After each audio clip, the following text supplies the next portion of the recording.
И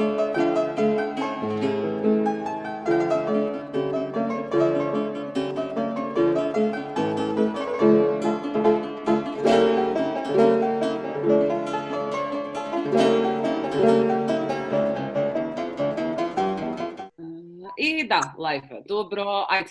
Да. Ана, почнуваш. Здраво на сите, тука сум. Здраво на сите и добро дојдовте на првиот онлайн Pitch Bridge, феминистичка иницијатива чија цел е промовирање на женската устна историја. Ние сме Ана и Румена, заедно со нашата техничка, редовна и верна техничка поддршка Нина Тункин, ти благодариме Нино, и со нашите титинг, односно Јана и Благица овој пат, со кој што ја започнавме оваа иницијатива во 2016 година. Пред да започнеме со содржинскиот дел на настанот, Румена има нешто важно да ви каже. Повели. Да, всушност од страната на Pitch Bridge имаме нешто да ви кажеме во однос на денешниот ден. Сепак сакаме да го изразиме нашето огромно и длабоко незадоволство поради укинувањето на Законот за спречување и заштита од дискриминација по одлуката на Уставниот суд, со која е воспоставено дека при гласањето на законот не било обезбедено потребното уставно мнозинство од 61 пратеник. Сметаме дека ваквиот така наречен пропуст се должи на лошата и несовесна работа на собранието и кабинетот на председателот на државата, а пред се на владеачкото мнозинство, која градеше својата предизборна кампања врз идејата за еднаквост. Овој срамен пропуст покажува застрашувачка непрофесионалност, која е поттикната од суштинската незаинтересираност за правата на маргинализираните луѓе во државата, како што се ромите, ЛГБТ лицата, жените, луѓето со попреченост и сиромашните граѓани.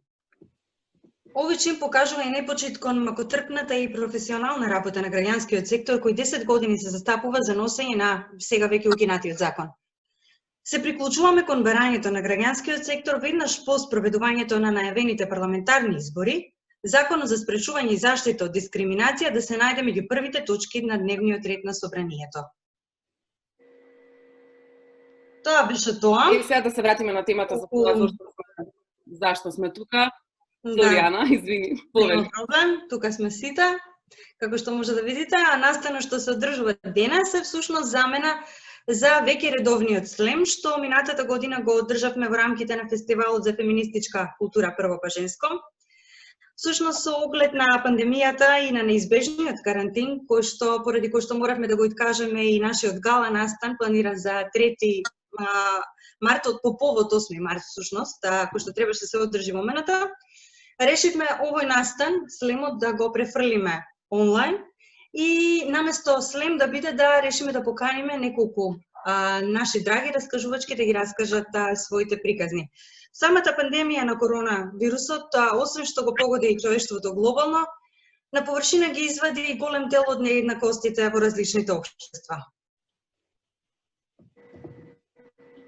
Да, за жал произлезе дека пандемијата ковид е како релевантно време за женските прашања и женските искуства. Уште на самиот почеток од пандемијата Светската здравствена организација предупреди за постојање на ризик за зголемување на семејното насилство и иако е малку рано за резултати од поопширни резултати и од истражувањата, сегашните бројки покажуваат дека всушност во одредени средини порастот на семејното насилство е за дури 25%. Се разбира, ова се должи на препораките за седење дома. Знаеме дека домот е најопасното место за една жена, според студијата, например, на Обединетите нации од 2020 година. Тука се случуваат најголем број на фемициди, а во Македонија досега за жал имавме дури 2. На поголемата слика опфаќа и други проблематики, тоа е, например, губењето работа, економската несигурност и дополнителните обврски на жената во домот, кои што придонесуваат кон нејзината отежната општествена и богами лична позиција.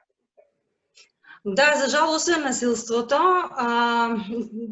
кој што ни покажа дека домот не е безбедно место баш за секого, тука можеме да ги вклучиме и голем дел од ЛГБТИ популацијата и жените кои што се дел од таа популација.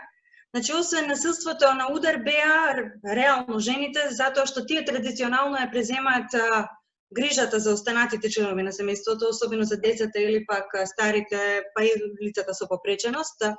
И со самото затворање на училиштата, градинките и останатите сервиси кои што се нудат за згрижување на мали деца или за згрижување на лица со попреченост, товарот за нивното образование, за нивната грижа, како и товарот на зголемениот обем од домашна работа, типот на чистење, готвење,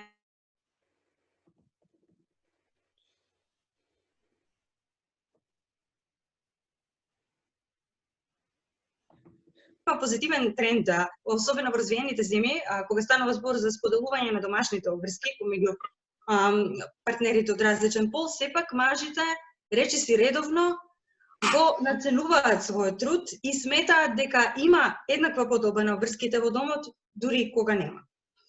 Друг аспект со кој што се соочивме во однос од феминистичка призма кога станува збор за коронавирусот е назадувањето на работничките права, особено работничките права на најсиромашните слоеви на работнички, кои што се 70% работници, кои што се 70% всушност работнички. Пак, освен што голем дел од луѓето ги изгубија своите работни места, тука една група голема што многу беше засегната се и хонорарките, кои што за жал нели имаат некакви работнички права и речиси никогаш не се опфатени со владините мерки за помош и поддршка. И самата хонорарка уште со самото почнување на пандемијата сведочев како повеќето закажани ангажмани за престојните месеци почна едно по едно да се откажуваат. И тоа претпоставувам се случило и на сите останати хонорарки без разлика дали работат во производство или услужни дејности, па и во култура. И па баш и заради ова се решивме дека темата денес ќе биде бркам работа. Таа носи две значења, како и обично другите наши теми, што се битни за женското искуство. Едно си бркам работа без да се занимавам со тоа што мислат другите за мене и каква треба да бидам и што треба да правам, ама и бркањето работа во смисла на трчање по работа, посебно во ова време кога позицијата на фрилансерките е во посебно голема опасност. И затоа овде денес свикнавме 5 учеснички, тоа се силни, млади и паметни жени кои баш добро си бркаат работа. Сите 5 се фрилансерки, од кои повеќето се во областа на културата, која сега се соочува со уште поголеми предизвици. Иако сите конзумираме во ова време, се чини дека таа испаѓа на маргините како најнебитна. Ќе почнеме полека со представувањето, пред тоа да кажеме да имаме денеска специјално сме облечени, така се договоривме дека домашна атмосфера. Да, домашна атмосфера со некакви можеби нијанси кои што би не потсетиле на тоа како изгледа да се биде нормално. Мене ми лаја некој куче, се надевам дека не го слушате. Да, ставивме се исчешлав, јас на пример не знам за другите. И така натаму. Така што, Ана, би те замолила нашата прва учесничка да ја представиш и почнуваме официјално со првиот онлайн пич прич. Така, значи првата наша учесничка е телемама, односно Драгана Заревска, чија што работа може да се позиционира некаде на пресекот меѓу поезијата, технологијата и музиката. Во моментот таа е кандидат докторантка по визуелни уметности на Универзитетот за технологија во Брно, Чешка, каде што и живее. Често е ангажирана во RISE-6, истражувачките институти на Шведска за применета информативна и комуникацијска технологија како консултантка на проекти во кои се комбинираат уметноста и науката и освен тоа е една од нашите најомилени вокалистки, односно авторки на музика. Повели Драгана, многу ми е мило што си тука со нас. Се надеваме дека дистракциите од семејната околина ќе бидат сведени. Ќе имаме среќа. Да. Надевам. Се ме слушате? Ете, паѓаат далински таму, се случува нешто. Фала Ана, фала Румена, фала што ме поканивте во Волкубово друштво. Темата ми е омилена, секој ден ја мислам од секакви можни аспекти. Моите блиски ми викаат дека работа ми бил прв збор, не би бил мама и тато, бил абота. Кој знае како што сум мислела и како изгледало тоа. И ова е еден од моите први работни проекти. Мојот прв гоблен што го извезов на 4 години, плачев да ми купат гоблен од Куманово од стоковна куќа нама, отидоа едни комшики го купија и рекоа еве вези, стварно го навезов за 2 сати. Може би, не. Ама мислам дека тоа биле последните спомени на работа како чисто искуство, пошто работата во возрастниот живот е заплеткана во комплексен политички систем и секогаш е како заглавена во поединецот е заглавен во некој вид опресија врзана со работа. Јас сакам да раскажам за една тема врзана за фрилансерството, бърнаутот, кој што почесто го доживувам последниве месеци, од која е ковидот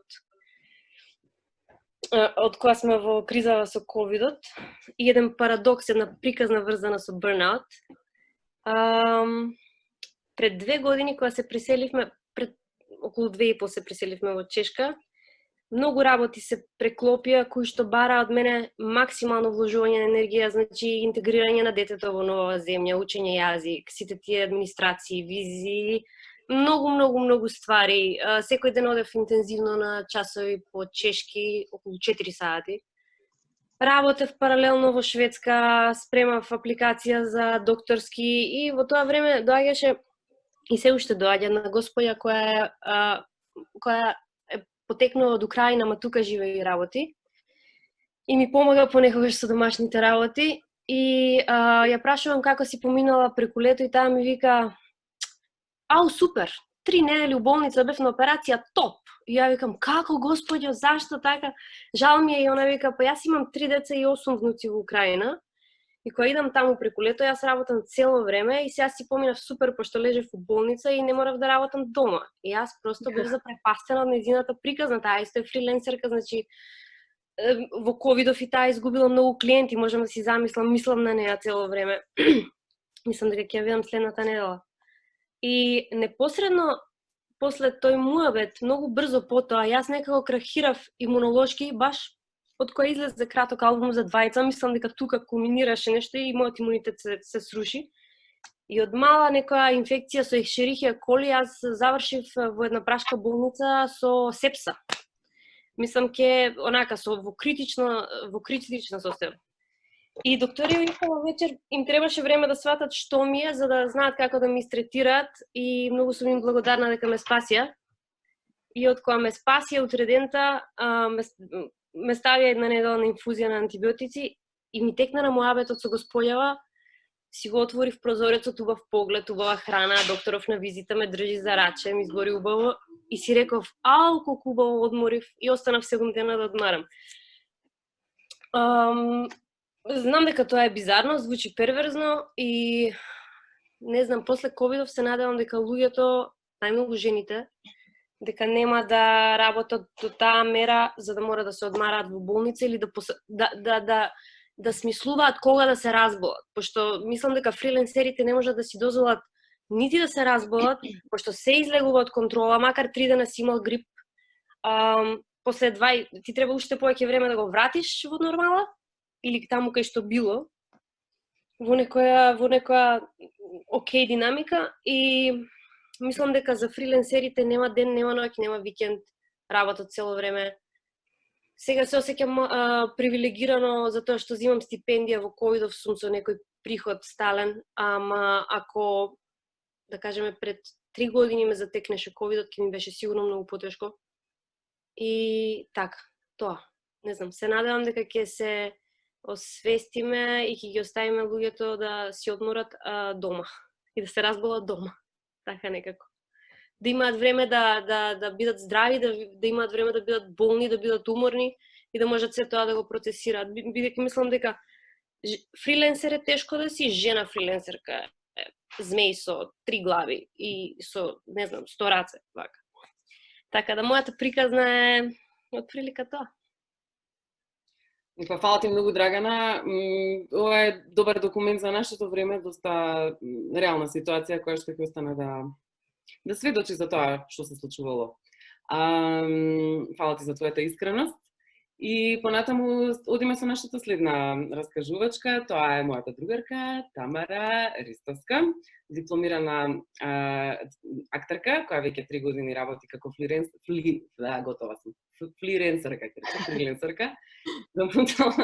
Работела на неколку проекти, меѓу кои ја знаеме од серијата Фамилијата Марковски. Исто така сме ја гледале во 2 представи во институционален театар како надворешен соработник, но откако генерално работи тезги, откако ја дипломирала. Меѓутоа, најинтересното за неа е што паралелно работи во кафичи веќе 10 години и тука има доста долг стаж, така што Тамара, повели, ти си наред. Здраво, дечки, прво дали ме слушате сите? Добро, чисто технички да прашам. Вака, Румена, како ме најавуваш, се обидувам да се сетам на све што имам работено до сега. Од не само како глумица, него хостеса, шанкерка, келнерка, продавачка, Најверојатно има уште нешто што не ми текнува, ама некако сваќам дека цело време сум работела една иста професија, ствари како фриленсерка. И тоа значи дека јас постојано сум си барала работа за да бркам работа. И сега како фриленсерка имаш ни најлошата варијанта, а тоа е дека може да немаш хонорар ни следните 3 месеци. И поради животни околности, уште на 14 години се научив дека платата не стига на први. И мојот прв хонорар го заработив во 8 оделение, благодарение на она што после тоа ми стана најголема фрустрација, која си ја носам низ целата моја кариера. И тоа иде некако вака. Девојче, млада си, висока си, убава, слаба, згодна, искористи го тоа, не чекај. И добро, нормално на тие години решив да го искористам. Ама, да речеме дека јас како хостеса сум заработувала 6000 денари хонорар недавно. Тоа според некои продуценти е доволно и за дипломирана актарка, а камоли за 14 годишно девојче како што бев јас тогаш. Само што за тие пари требаше да бидам насмејана, да пречекувам разни луѓе што патем деновиве ги гледам по пресови, да носам разни креации, да се сликам во разни пози. Во една реченица кажаме дека требаше да бидам женствена, скоцкана и среќна. Имам една приказна за еден настан што ми се има случано на 14 години. Ме викна да бидам хостеса за 2000 денари, некои 2 сата требаше да работам. Истиот тој настан ме викна да точам пиво за 800 денари 8 сата, нешто така беше.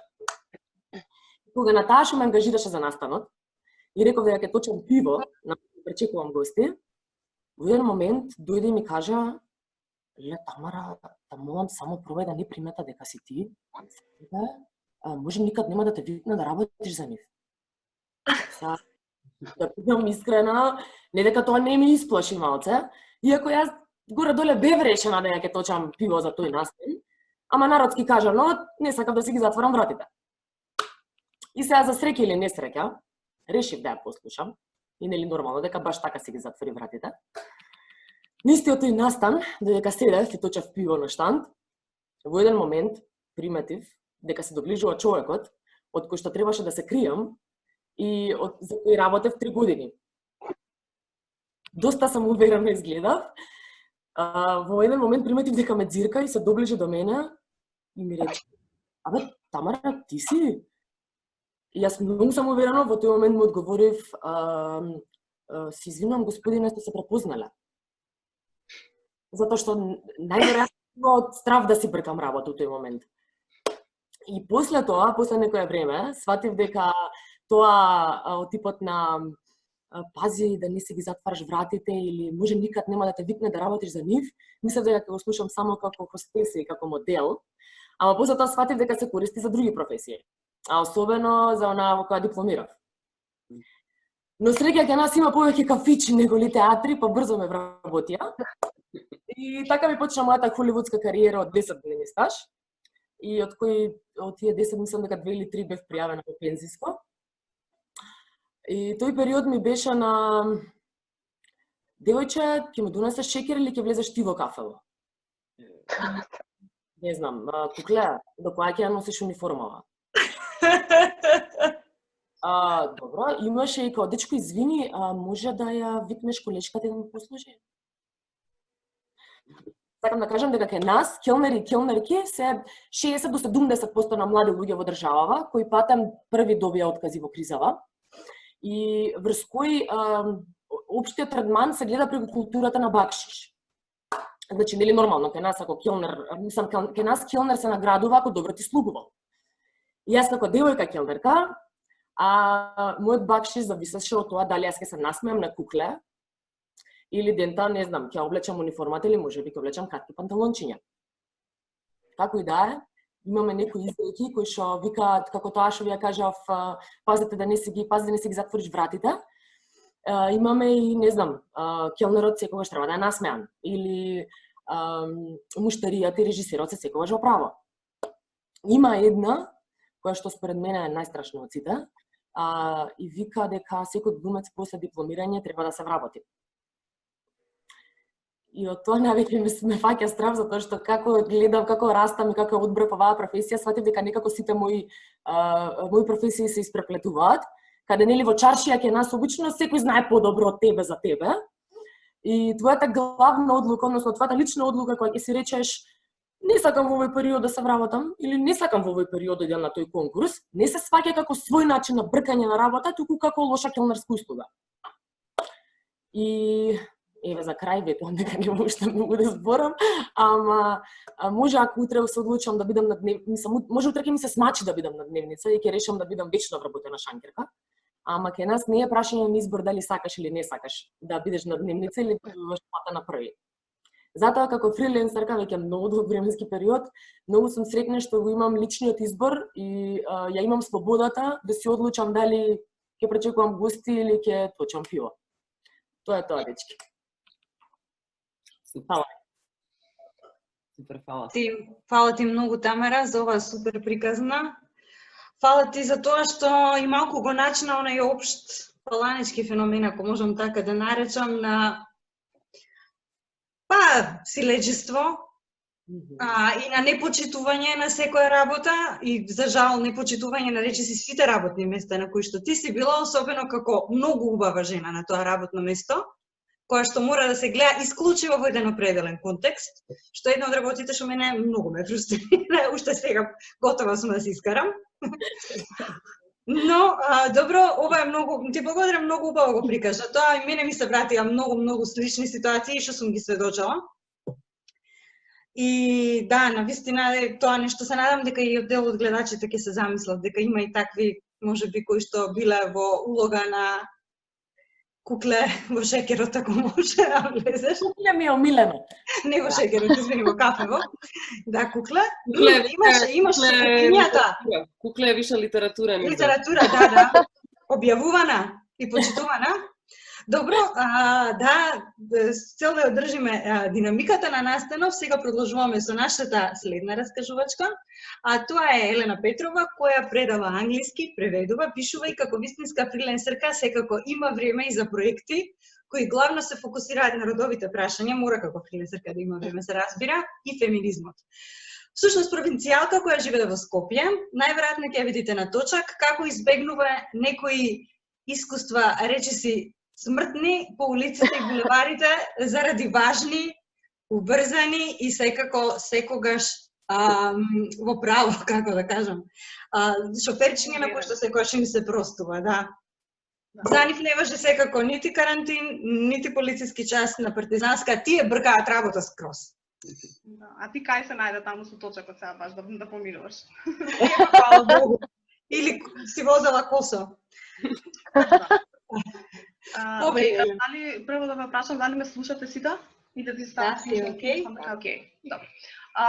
Па и моето прво работно искуство, мислам, сега според приказната ги видите, не сум сигурна дали треба така да го наречам, не беше баш многу сјајна. И се врти околу темата за експлоатација на студентите и на тоа како студентите најчесто слушат за се неплатен труд во суштина. Мојата случка се случи пред некое време пред да дипломирам. Значи само што се вратив од Америка по втор пат и беше многу глатка таа транзиција, поради тоа што во Америка живеев со 5-6 студенти во еден подрум, две сите таму збутени, тука сега живеев во студентски дом, така што беше многу мека транзицијата, значи скоро дури на подобро. Уште поголемо подобрување беше тоа што имав шанса да работам. Од оваа гледна точка, сега технички тоа не беше работа, туку беше некоја хонорарна работа, ама вака кога ќе се замислам подобро, тоа не беше ни хонорарна работа, затоа што работев некои 8-9 сати дневно, да некои 8 до 9.000 денари месечно. Ама ја бев многу зафатена и тогаш тоа ми беше многу битно и јас се осеќав многу важна, така што тоа ми беше мене супер. Фирмата не беше голема, беше многу мала, ама многу успешна. И сега ова најчесто доаѓаше од директорката, која што нели беше таму главна. И она знаеше многу често да каже дека ние сме сите дел нели од успехот, сите ние сме еднакви, дека сите ние таму исто треба да придонесуваме. Тоа беше еден своевиден пич прич, само без поента и цело време имаш чувство дека некој те рекрутира за пирамидална шема. Тоа е така. И сега најчесто знаеше да каже дека нели сите од сите исто се очекува, дека денешните млади не знаат што е работа, не знаат што е труд, ниту знаат што е дисциплина и дека ние сме на вистинското место каде да го научиме тоа нели од неа. И тоа најчесто знаеше да каже како она, мислам, успеала, дека тоа цело било со нејзин труд. Нема врска позицијата на нејзината семејство, че се било со нејзин труд. Она, ствари, се што се стекнала било со макотрпна работа. И така во втората половина на јануари, тоа веќе бев таму за неколку месеци, јас бев поканата кај неа на роден ден. Сум јарец со хороскоп, јасно е, нема врска.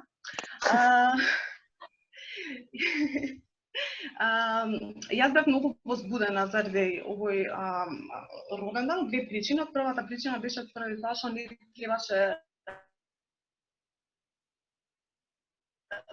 и втората причина беше поради тоа што имав уште 100 денари у мене, а се уште немав добиено хонорар, па нешто имаше со мене проблем у банката, како и секогаш. И не требаше поклон да се носи. И сега она исто така е прати еден огромен мејл за роденденот, насоки како да стигнеме до таму, бла бла бла, зашто ја нормално не го прочитав. Туку едноставно се упативме кај роденденот таа вечер. Стигнав таму и тоа беше еден прекрасен локал, беше многу распределително, значи ние се гужвавме, сите си бевме така комотни, си бевме на конјупи и тоа беше една од причините, ми беше многу чудно, зашто на секоја маса има резервација. И сега, на крај, кога почнав да се мешам таму, мислам со луѓето, нели да како сте, здраво, бла бла бла, и ми кажа дека не требало да се носи поклон, поради тоа што ова е хуманитарна забава. И сите нашите дарежливи суми кои што треба ние да ги дадеме таму, ќе одат директно после за некоја фондација. Значи не треба поклон, туку требало пари да се даде. Тоа било цело мејлот што ја не го прочитав. Сега малку да ви опишам таму атмосферата, тоа беше, мислам, влегувам натре, сите убави, сите високи, сите прекрасно облечени, значи се беше со пастелни бои украсено, мириса на сандалово дрво, мислам, може да замислите. Мене наеднаш ме фати паника, мислам, ја имав 100 денари само у мене во джеп. И одма почнав да мислам како јас да донирам, сепак да ме видат таму дека донирам, пошто финтата беше дека ливчето со резервација треба да го ставиш во сината кутија, а парите у црвената кутија. И сега сигурно се прашувате зошто усвари не се приправа дека ставите нешто и нели да си одам и да не се замарам за тоа дали сум дала или не сум дала пари. Арно, ама таму како што спомнав претходно немаше многу луѓе, значи беше многу растеретено. Втора работа никој со никој не се познаваше, мислам од фирмата не бевме толку блиски и цела вечер се расправаше тоа колку е ова прекрасна идеја, како на директорката и текнало, леле ја исто вака сега ќе направам, абе алал да е. И нема шанси таму да поминеш, а дали те видат дека се ставил пари у кутијата. И плюс тоа јас сум многу смутана, мене нема шанси тоа така да ми помине, јас да се искувам ништо да не направам. И измислив една лага. Тама ни беше на почетокот и си реков да одам од човек на човек и да барам 2 по 50 со изговор дека надвор ме чека таксистот. И знаете таксистите какви се, арно ама тука му била станицата, па се согласил да ме почека, бла бла бла.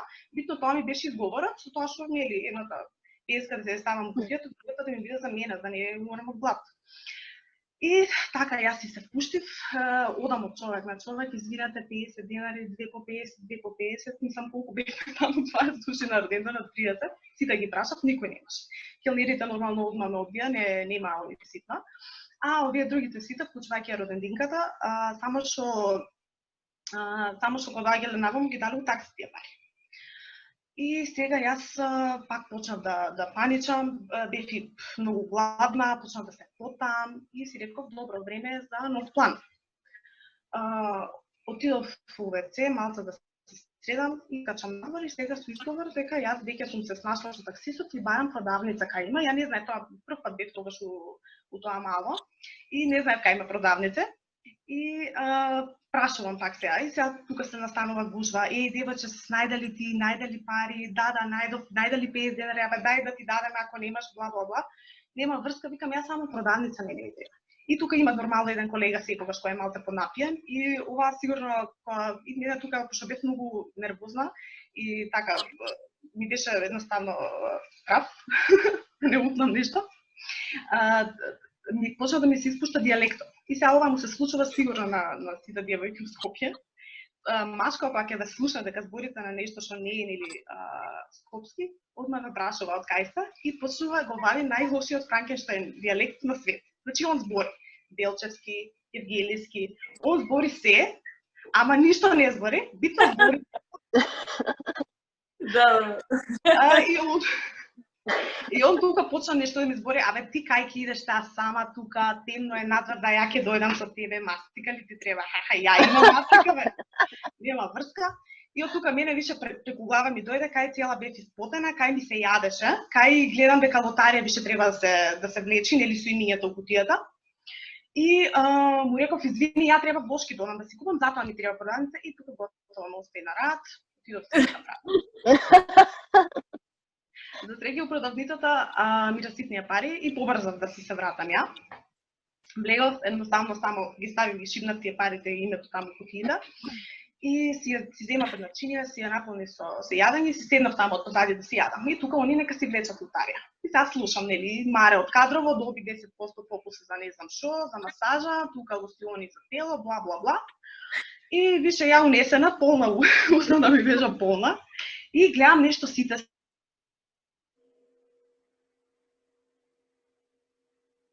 Јас нема, Елена? Не, најинтересното. Клифхенгер.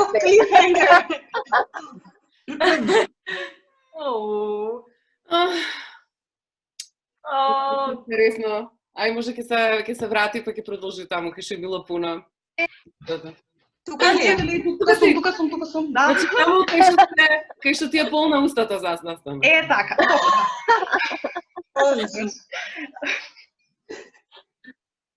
Нема врска. И вака некако подстанав да видам што се случува уствари. И гледам некој таму од позади, мислам тој што ги влечеше игнијата од кутијата. Добро бе 50, сега колку сакате, толку се дава, нема врска. И тогаш сваќам дека ја името сум го ставила таму кај што треба донациите со парите, а 50 денари сум ставила во кутијата за имење. И сега многу ми беше криво, поради тоа што устата ми беше полна и не можев ја да си се смешкам и да се вртам, да се преправам дека ја барам некој. А ствари сама си се барав, нема врска.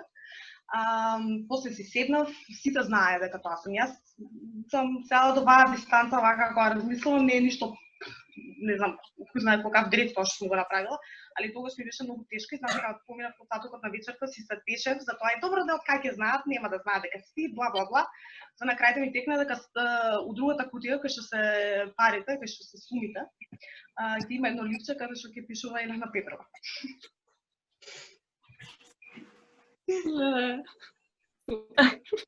Браво.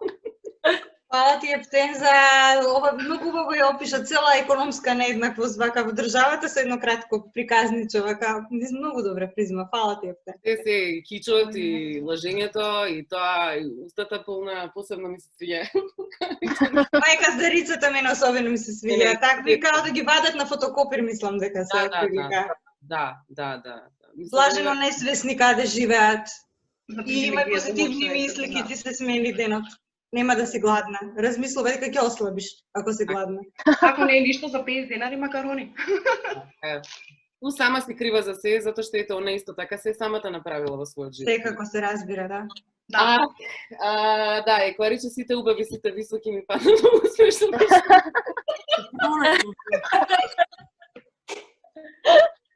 Дека си испуштал дијалектот.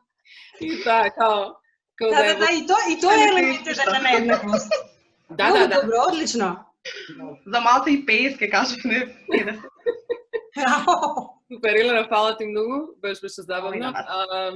Идеме понатаму со мојата следна пријателка Тања Вукобрат, еве ја тука е со нас.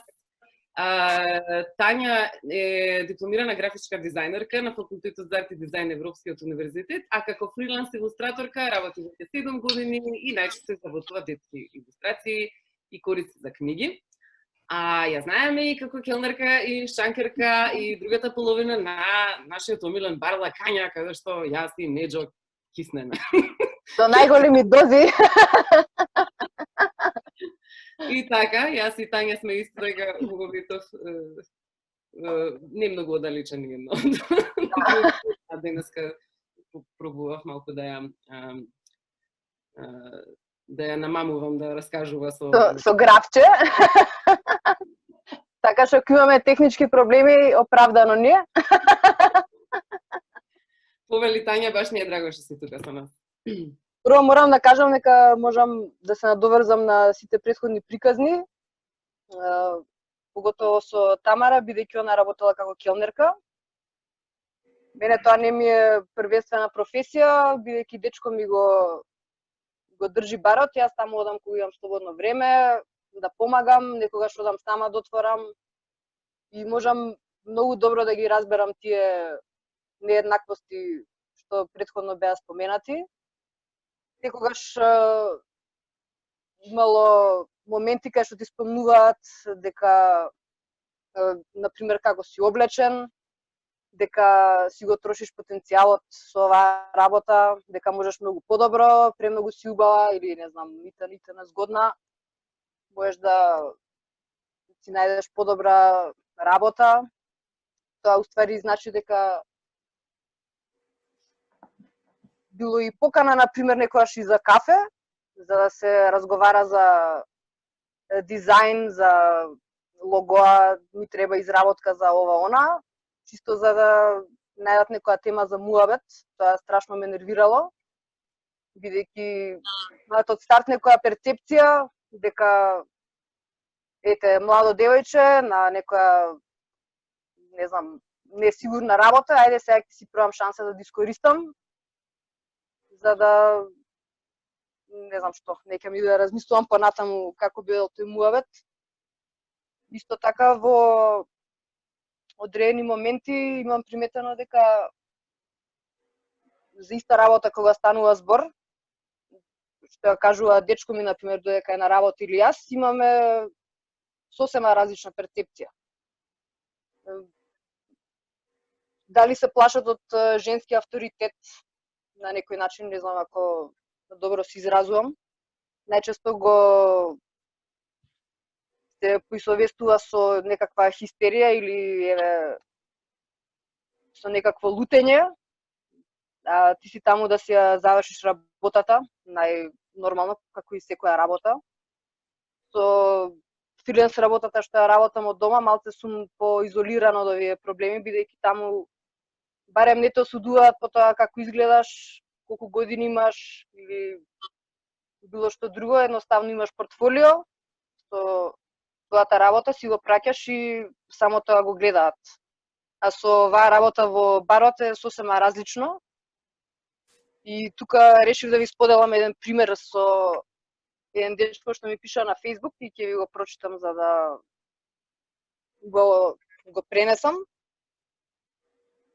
И почнува вака. Здраво, Тања, индиректно те знам од еден другар, нема да му го спомнем името, што ти има споменато на неколку пати.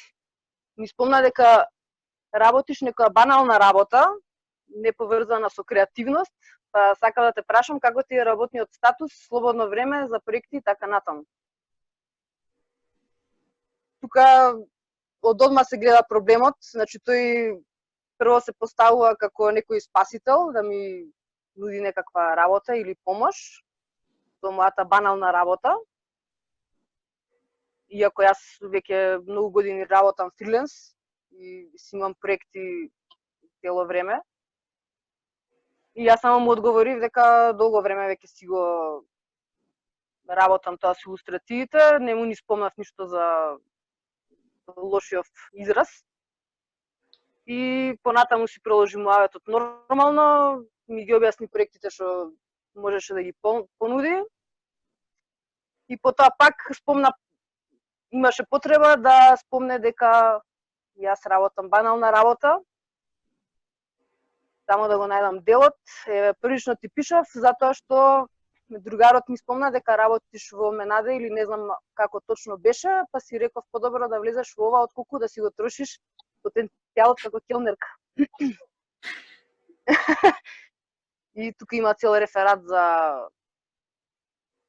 кои услови ги нуди за работа, дека он ќе се погрижал да ми обезбеди добри услови за мојата работа и така натаму. Значи, ова е круцијален проблем дека првенствено работата како келнерка е премногу потценета.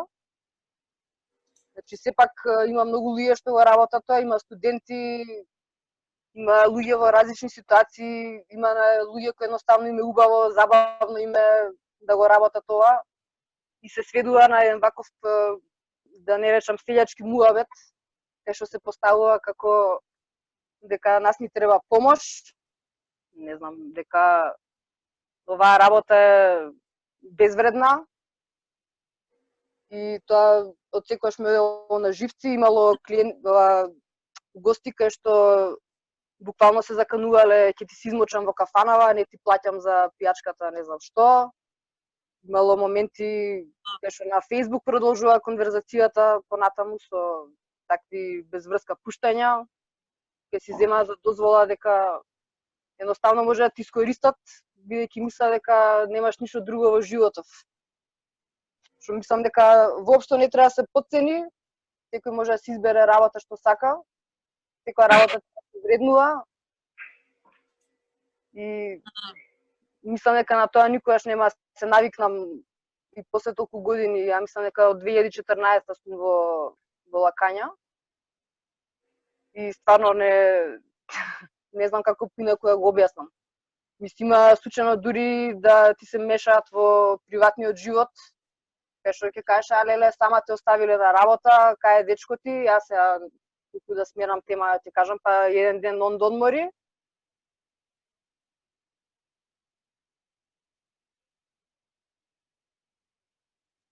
И јас само враќам ти ако ги менува женскиве како чорапи, не знам што. И тука само кажуваш, ако ти менуваш чорапи на 6 години, тоа што е твој проблем. Значи, буквално си како на пиедестал за било какви коментари, шт, смт, не знам, некои не ти ни кажуваат некојаш ни здраво. И така, се уште сум изреволтирана и најверојатно ќе останам додека се случува. Јас се обидувам да поддржам некое професионално ниво, зашто сепак е, не знам, отворено место, има нели пијани гости, овона, но тоа не е изговор некој така да се однесува и се надевам дека понатаму тоа ќе се промени. Да се надеваме. Па јас искрено, Тања, ти се воодушевувам затоа што гледам шо правиш, пошто и јас сум често таму. И можам да замислам колку е тешко да се справуваш со пијани досади кои што баш во тој момент им излегува на површина сета нивна патриархална изфрустрираност и ја вадат. Посебно чувствуваат дека младоста е место каде што можат они тоа да го искористат, да го испресат целиот свој потенцијал за, тоест целата своја фрустрација. Да, баш убаво и начинот лесна мета, да. Некако така те доживуваат. Да, начинот на кој што женското тело во таков контекст, во пијан контекст, се доживува како предмет. И ако веќе не може да те злоупотребат, барем вербално нешто ќе истресат, ќе кажат. Ќе те навреди. Кога нема да може да те злоупотреби, буквално ќе оди и ќе те навреди. Мислам, онака се гледа, си има јасен редослед на тие работи. Прво ќе пробат со смуца, ако ништо не стои, после ќе оди ќе те навреди. Ќе ти рече ќе ти се измочам во кафаната или не. Да. Да, има приказни од таков тип, да, ужасни. За жал ти благодарам многу што ја сподели твојата, а сега продолжуваме со последната за вечерва раскажувачка, Наталија Теодосиева. Се надевам дека добра е батеријата на телефонот. и дека нема да имаме драмска пауза, или ако имаме дека ќе ефективна како таа на Елена. И сега, значи Наталија е дипломирана актерка и фриленсерка. Можете да ја видите на филми во повеќе театри во Скопје, особено на независната сцена, но и во неколку германски продукции. Актуелна беше многу со последниот филм на Милчо Манчевски Врба, а основачка е, што им се чини многу важно, на театарското здружение Пресврт, во кое што полага многу голема надеж. Наталија, повели. Добро вечер. Истото прашање, се надам дека сите ме слушате. Така, да, кливнете со глава, добро. Благодарам за поканата да учествувам на Pitch Preach. И морам да кажам дека имам толку трема. Веројатно многу години ми требаше во животот да се навикнам да играм пред публика, а сега нема многу голема публика, имам дупло повеќе трема. Малце е чудно. Веројатно карантинот се го направи своето. Јас оваа вечер е доста интересна вечер и многу ми се допаѓа темата, затоа што не само што ме тангира мене веќе 7 години од како сум дипломирана, а исто така ми е драго затоа што слушнав приказни во кои во сите 4 приказни што ги слушнав можам да се пронајдам, од работење како келнерка, коментари добивање како работење како келнерка, работење секакви работи така натаму. Па така јас сега ќе споделам неколку сегменти од мојот живот, дури јас збркав работа за да си ја збркам мојата работа. Значи, кога бев студентка уште на факултетот за драмски уметности, јас некако имав некоја јасна и чиста визија за тоа како треба да изгледа мојот актерски живот во Македонија. И се разбира дека дека кариерата требаше да ми почне прво со вработување во државна институција, односно во државен театар. Тоа подразбираше главни улоги. Секако можеше и споредни да играм, но меѓутоа тие требаше да бидат големи, јаки жени улоги за играње. Публика која доаѓа во театар мене да ме гледа, луѓе паѓаат унесу со сите тие мои улоги, овации, сите го извикуваат моето име и така натаму. Чат пат некоја габаритна улога на филм, плата, стаж, пензиско, имам представа, немам представа, добивам плата, не одам на работа 4-5 месеци, пак добивам плата и така натаму и така наваму. Јас дипломирав и непосредно под моето дипломирање искочија 2 многу битни кастинзи, односно аудиции за вработување во државен театар. Се разбира дека целата моја надеж ја положував овде и бев многу потресена и затоа што очекував дека ќе ме вработат и дека тоа е почетокот на мојата кариера. Меѓутоа што се случи? Првата аудиција во драмскиот театар помина катастрофално.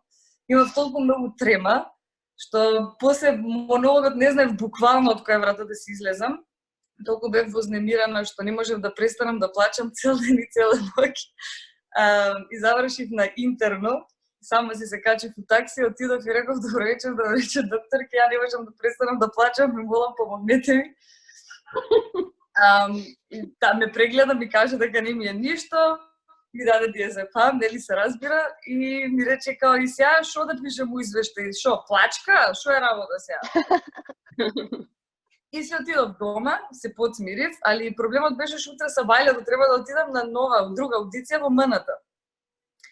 И така јас решив дека ќе го сменам мојот монолог и ќе вежбам нов монолог во 12 часот по полнок на диазепами.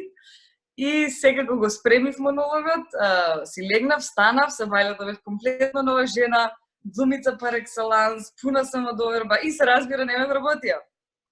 Океј, добро, светот ми се руши, али ворете. И тоа се случува, нели? Вработија некоја девојка таму која стварно, не е битно, вработија многу луѓе кои заслужувале и вработија и луѓе кои до ден денес ги немаме видено да се појават на сцената на македонскиот театар. После, всушност, јас тогаш сватив, односно се чувствав дека ете, ми се сруши светот и дека дојде крајот на светот, дека дојде крајот на сите тие овации што јас ги посакував, дека дојде крајот на сите тие големи улоги, на платата, на стажот, на здравственото. Дојаваа 4 јавачи на апокалипсата со партиски книжки, а јас се останав само со исказот дека сум била млака глумица, затоа што добив неофицијален исказ дека не ме вработиле затоа што сум била млака, ладна глумица, не знаеле што да ми прават. И окей, си реков, окей, јас морам достоинствено да го продолжам мојот актерски живот во главниот град на Република Македонија, но како девојка од провинција што мора да плаќа кирија, јас решив да се вработам во продавница за чаеви и природна козметика. Супер поминав на таа аудиција, ме вработија. Си пакував чајчиња, си лепев етикети на природна козметика, бришев прашина секој ден, научив математика, што е многу битно.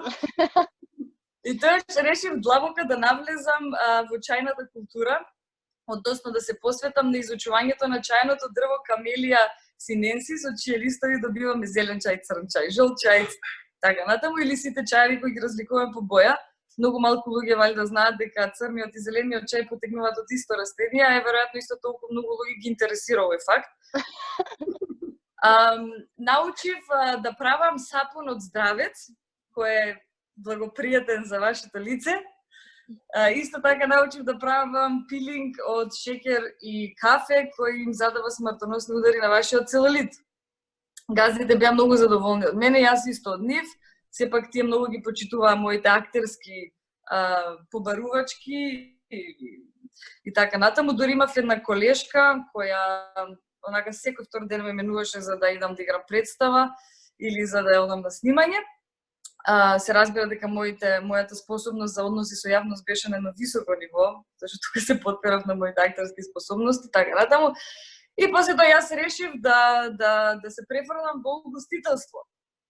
Односно, се вработив во хотел, во ресторан во хотел, таму многу брзо се снајдов, затоа што со години имам работено како шанкерка или келнерка, и нели нормално, како и секој актер и актерка, си имаат пробана во оваа професија, барем ние нели така се тешиме со нашите браќи и сестри од Холивуд, исто како што кажи Тамара Преска. Меѓутоа, таму научив инаку да носам 5 чинии на една рака, да чистам риба, односно да ги чистам коските од рибата пред самите очи на гостинот. Но имаше два проблеми. Таму првиот проблем беше што апсолутно никој од вработените не ми веруваше дека сум актерка и дека глумам у представи. И ностоп ме тера да им глумам нешто, да по можност да биде тоа нешто смешно. А вториот проблем беше дека директорката на ресторанот од хотелот не ме поднесуваше, бидејќи јас не се обраќав со директор Ке. И секој месец ми кратеше од плата по 10 или 20%. Се нервираше многу затоа што кога ќе влезеше во ресторанот, јас не велев добар ден директорке, повелете директорке и така натаму и така намаму. И откако дадов отказ во хотелов, решив да најдам малце посериозна работа. Нешто како канцеларија, како нели да си има биро, телефон, да се јавува мало, добар ден, повелете, некој нормално време од 8 до 4. И така една моја другарка која во тоа време имаше висока позиција во една фирма, ми ја најде работата од самиштата. Апсолутно немав никакво претходно искуство во оваа област. Не знам, не ми е јасно до ден денес како влегов на таа работа, веројатно затоа што има врски. Битно, јас се вработив во кол центар и издавав станови во Лондон. Бенефициите од оваа работа е нормално да си го малце вака да си го усовршиш англискиот јазик и да си ги тренираш нервите нормално. Во меѓувреме мојата актерска кариера почна да расте и благодарение на тоа почнав да добивам се почесто повици за кастинзи за улоги во филмови. Проблемот беше што моите газди се наоѓаа во Лондон и ми забрануваа на сите вработени дека нема излегување од работата додека трае работното време за било какви работи, освен за доручок. Така ја се почесто добивав повици за кастинзи, овој пат конкретно за еден филм, и често се служев со лаѓе, која може да имам на доручек, да се симнам до продавница и нешто итно морам да купам, обично лажев дека ми требаат хигиенски улошки, демек сум добила ненадено, или лажев често дека мајка дошла од Кочани да ме посети, на тоа паѓа секојаш, да, иди слободно, а ја одев на кастинг и, значи, среќа од вселенски размери беше тоа што продукцијата во која идев на кастинзи беше само 300-400 метри оддалечена од работата кај што работев, па ми беше лесно да претрчувам. И еден ден се случи да ми се јават од продукцијата и да ми кажат многу итно да се појавам таму. Ја веќе насетував дека нешто се спрема, односно дека веројатно сум ја добила улогата, нема веќе што да излажам и кажав дека на претпоставената дека морам да отидам на доручек, ми рече Наталија каков е бе овој доручек втор пат поред денес во 1 сат поручек. И ја реков дека морам да идам, ја тресна вратата, излетав и отидов во продукција, ми соопшти дека ја добив улогата, една од 3 главни улоги во првиот долгометражен филм во кој сум играла. Режисерката и продуцентот инсистираа да останам да прославим, и ми кажа јас морам да се вратам да издадам стан во Лондон. Се вратив со брзината на светлината во фирмата. Морав да споделам со некој. Нема време да се јавам на никој, бев пресрекна и така влетав само во канцеларијата, имаше околу 15 вработени, секој си ја бркаше својата работа. И јас само вака влетав и реков, луѓе, добив главна улога во филм. Штама? Никој. Само еден се сврде вака, на тој му бев симпатија, па веројатно за тоа се сврти вака, само ми се насмеа. Предпоставената им рече, окей, супер, Наталија, ај сега седни, имаш 10 пропуштени повеќе од Лондон. Така, и си продолжив со работата и го изговорив во тој ден по кој знае кој пат онаа фраза што секој ден ја кажував Hello, may I speak with someone from Lettings, please? А у главата ми се вртеше тоа, главна улога и така натаму. Нема веза, од кога дадов отказ и таму, од работата од соништата, бев на уште 2 аудиции за вработување. Иако има дефицит на актерки, тие театри сепак решија да вработат машки актери. И тоа што, еве, од денешна перспектива кога гледам, тоа што до ден денес не сум вработена во ниедна државна институција, сватив дека воопшто не ми е никаква пречка да си ја бркам работата. Иако многу колеги сметаат дека тоа е речиси невозможно кај нас, сепак тоа ми е некој дополнителен мотив за да продолжам да го правам тоа што најдобро знам да го правам. Иако сум се уште без пензиско, здравствено и така натаму, моето CV денес бројува многу познати и звучни режисерски имиња, интернационални проекти, филмски улоги. И ете, уште не знам дали навистина сум млака глумица или ладна глумица. Не знам дали стојам на сцена како дрво, што и тоа го имам добиено како замерка, дека мојот говор бил многу полош и од говорот на малите деца на колешката и дека многу сум думала кучански на сцена. Не знам и не знам дали некогаш некогаш ќе потпаднам под тие влијанија, но знам дека никогаш нема да престанам да си ја бркам работата, затоа што тоа е тоа што сакам да го правам и што верувам во тоа. Толкунате. Еј, не се примете како. За секој ќе да прашам. Слушај, не, прекрасно.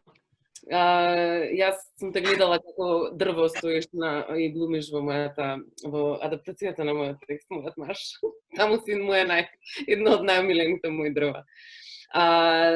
Прекрасно беше, фала ти стварно за ова баш така диахрониски пресек на тоа ни што проаѓа една талентирана личност која што стварно си брка работа. Сакам исто да те прашам, можеш да ни кажеш кој бил тој монолог што си го држала на Диносето? Монологот беше тоа е логата, уствари Шарлота Корде, тоа е по драмата на Питер Вајс. Представата е всушност се викаше Прогонот и убиството на Жан Пол Мара во режија на Маркиз де Сад. И тоа беше монологот кога Шарлота Корде непосредно иде да изврши атентат врз јакобинецот Жан Пол Мара. И така тоа беше така едно револуционерно дело со кој јас сакам да се вработам во македонскиот народ. Меѓутоа, антиреволуционерен е театарот. Супер. Па тука ја завршуваме некаде стварно со нашиот прв онлайн пич прич. Мислам дека беше прилично успешен. Јас уживав тотално. Сега си Елена на крај јас паднав со интернетот и тоа ми ќе треба да чекам видеово да излезе за да. Видеото го имаш, мислам дека можеш одма да се вратиш и да си провериш што се случило. Да, на Facebook е. Неџо ќе ни каже. Ало. Да. Да. преку шеширот меѓу. Ајде за крај сакаме да ви се заблагодариме на сите што прифативте да бидете дел од Pitch Prič. Ние сме пресреќни што бевте со нас. Исто така сакаме да се заблагодариме на фондацијата Жена за жена, односно Квина тил Квина, шведската фондација која што го поддржува Pitch Prič последниве години. Навистина супер ни оди соработката со нив. Секако да се заблагодариме и на Кома Дизајн студио, особено на Има Велковска и Марија Смилевска, затоа што толку добро и толку ревносно и со таква страст ни ги работат материјалите што дополнително не мотивира.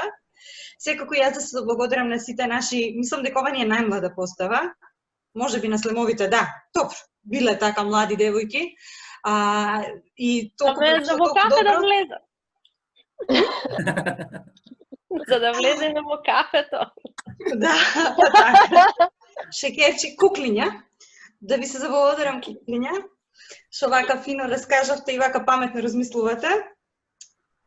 И така. И сакаме на крај, мислам, нас ни е многу жал што не можевме да го одржиме Pitch Pričот за 8 март, што всушност требаше да биде на 4 март, фасада. Тој останува за некоја понатамошна ситуација кога ќе може да го одржиме. Сите наши раскажувачки се се уште расположени да учествуваат и спремни сме сите, дури имаме и костими што ми седат во гепек. Меѓутоа, да, жал ни е и посебно ни е жал што оваа година нема да има прво па женско во мај. И сега Јана би сакала да ни кажеш нешто во врска со тоа. Јана и Благица не е тука со нас, ама и Благица исто така многу ни помогна во дел од Титин, многу ни помогна во реализацијата, па Баци, да те поздравиме и тебе. Ја поздравуваме, Баци. Океј, фала ви многу, фала ви Румен и Јана што воопшто го правите ова. Одличен е концептот и секна сум што се уште гураме напред. Нели почнувајќи од таа 2016. Фала им на сите девојки, одлични бевте, фала на Нено. Добро, сите што вие ги пофаливте и јас ги фалам, да не се повторуваме, ама ете и од страна на Титинг многу сакав тоа да го изразам. Јас само накратко сакам да кажам дека многу ни е жал, ни се скина срцата на сите во тимот на Титинг дека не успеавме прво па женско да го реализираме, но светот видел и полоши работи, не е толку страшно, затоа очекувајте не, правиме некои планови и напори да се случи сепак фестивалот, дали во август, дали на есен, па дури и до нова година, така што очекувате не и ќе сепак имаме прво па женско оваа година.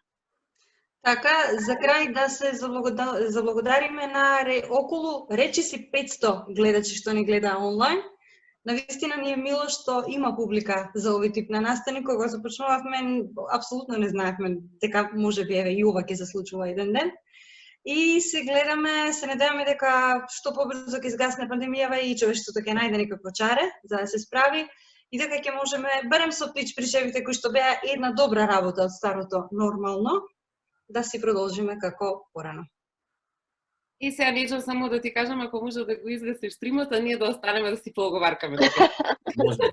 Јас само да кажам... Поздрав! Само да кажам дека ова беше едно неверојатно искуство, јас вакво нешто немам да живеам до сега. Фала ви на вас, фала на оваа пандемија, останавме дома, ама некако сме заедно пак, знаеш. Да, убаво. Фала ви многу.